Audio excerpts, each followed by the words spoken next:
Hello friends, welcome to the channel learning with Namita.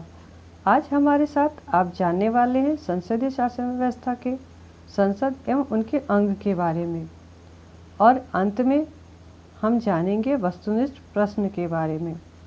तो video को अंत तक देखना मत भूलिएगा। वीडियो अगर अच्छी लगे तो लाइक करें, शेयर करें, सब्सक्राइब करें और कमेंट्स करें। आपके एक लाइक और एक कमेंट से मुझे काफ़ी मोटिवेशन मिलता है, ताकि मैं ऐसे ही कुछ और भी वीडियोस हमेशा बनाती रहूं। तो चलिए चलते हैं अपने टॉपिक की ओर। तो उस टॉपिक में हम जानेंगे संसद क्या है और संसद के कितने अंग हैं, और संसद के अंगों के महत्वपूर्ण प्रश्नों को भी हम वीडियो के अंत में देखेंगे। तो वीडियो को चलते हैं, शुरुआत करते हैं। संसद क्या है?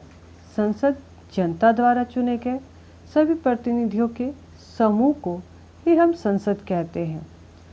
संसद सरकार को नियंत्रित करती है और उसका मार्गदर्शन करती है। संसद भारतीय लोकतंत्र का सबसे महत्वपूर्ण प्रतीक और संविधान का केंद्रीय तत्व है। तो हम जान गए कि संसद क्या है। अब हम जानते हैं कि संसद के कितने अंग होते हैं। संसद के 3 अंग होते हैं। वो कौन कौन से हैं? तो संसद के 3 अंग हैं। पहला राष्ट्रपति, दूसरा राज्यसभा, तीसरा लोकसभा।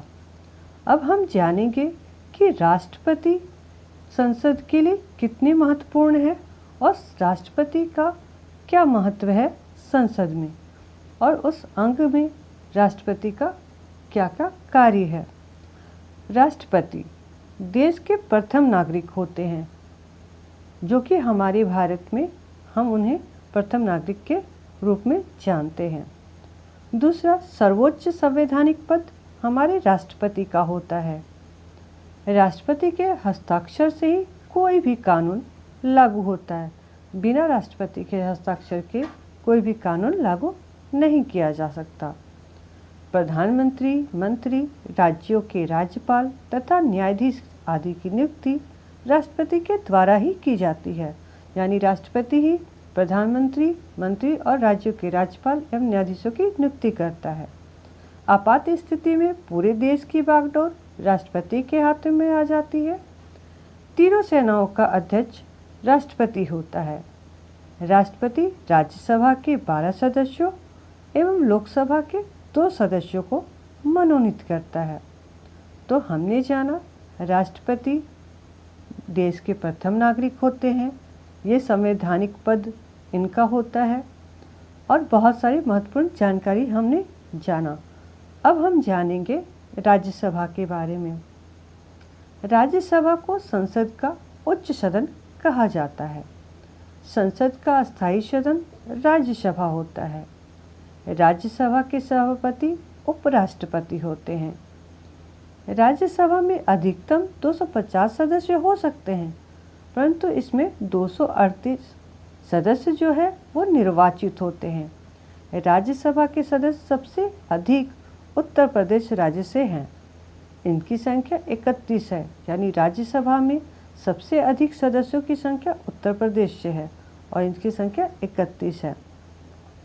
अब हम आगे जानेंगे लोकसभा के बारे में। तो देखते हैं लोकसभा के बारे में। लोकसभा को निम्न सदन कहा जाता है। लोकसभा एक अस्थायी सदन है, यानी अस्थायी सदन यानी राज्यसभा कभी विखंडित नहीं होता, लेकिन लोकसभा में हर 5 वर्ष पे चुनाव होता है, इसलिए ये अस्थायी सदन कहलाता है। लोकसभा को लोकप्रिय सदन भी कहा जाता है। लोकसभा का कार्यकाल 5 वर्षों का होता है।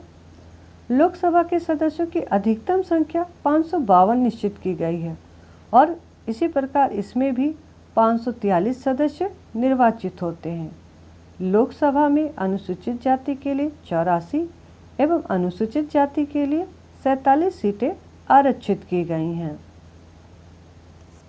लोकसभा के सदस्य सबसे अधिक उत्तर प्रदेश राज्य से है और इसकी संख्या 80 है।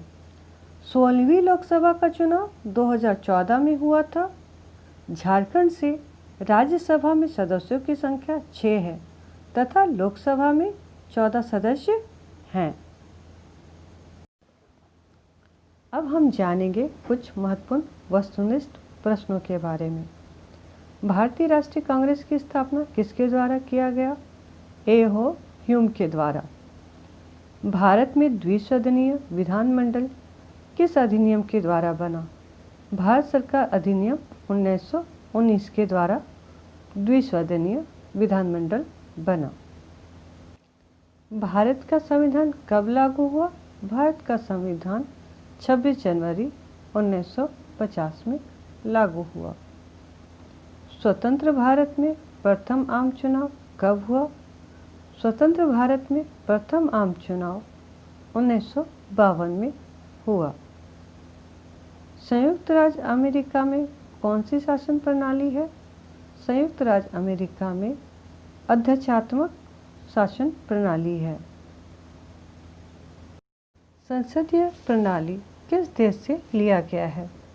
भारत की संसदीय प्रणाली ब्रिटेन से लिया गया है। भारतीय संसद के कितने अंग हैं? भारतीय संसद के 3 अंग हैं। देश का प्रथम नागरिक कौन होता है? देश का प्रथम नागरिक राष्ट्रपति होता है। राज्यसभा को संसद का सदन कहा जाता है। राज्यसभा को उच्च सदन कहा जाता है। किस सदन को लोकप्रिय सदन भी कहा जाता है? लोकसभा को लोकप्रिय सदन कहा जाता है। राष्ट्रपति राज्यसभा के कितने सदस्यों को मनोनीत करता है? राष्ट्रपति राज्यसभा के 12 सदस्यों को मनोनीत करता है। राज्यपाल की नियुक्ति कौन करता है? राज्यपाल की नियुक्ति राष्ट्रपति करता है। राज्यसभा का सभापति कौन होता है? राज्यसभा का सभापति उपराष्ट्रपति होता है। लोकसभा में अनुसूचित जाति के लिए कितनी सीटें आरक्षित है? लोकसभा में अनुसूचित जाति के लिए 84 सीटें आरक्षित हैं। किसके हस्ताक्षर के बाद कोई भी कानून लागू होता है?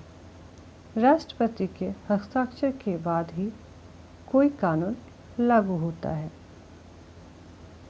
आपको ये वीडियो अगर अच्छी लगी हो तो लाइक करें, शेयर करें और सब्सक्राइब करें और कमेंट्स ज़रूर करें कि ये वीडियो आपको कैसी लगी।